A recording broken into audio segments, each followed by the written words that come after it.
मंडळी, कलर्स मराठीवर काही दिवसापूर्वी सुखकळे ही नवीन मालिका प्रेक्षकांच्या भेटीला आली आहे.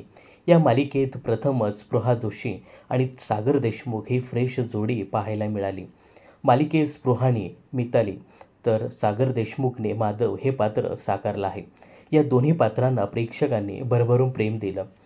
तर ही मालिका अगदी सुरळीत चालू असताना या मालिकेमध्ये सागर देशमुख म्हणजेच माधवचे अचानक निधन दाखवण्यात आलं आणि माधवच्या जागेवरती एका नव्या चेहऱ्याची एंट्री झाली आहे. तर या मालिकेत अक्षय कुलकर्णी यांनी एंट्री घेतली आहे. पण या एंट्रीवर प्रेक्षकांनी नाराजी दर्शवली आहे.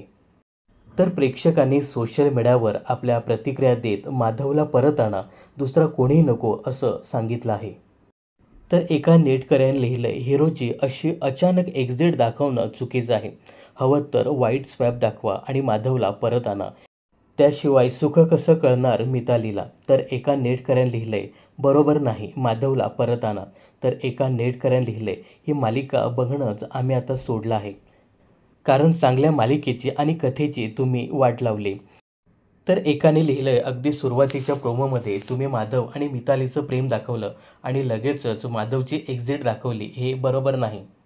दरम्यान या मालिकेतून माधवची एक्झिट दाखवल्यानंतर प्रेक्षकांमध्ये कमालीची नाराजी पसरली आहे. माधवला या मालिकेत पुन्हा आणा असं प्रेक्षक सांगताना दिसतात.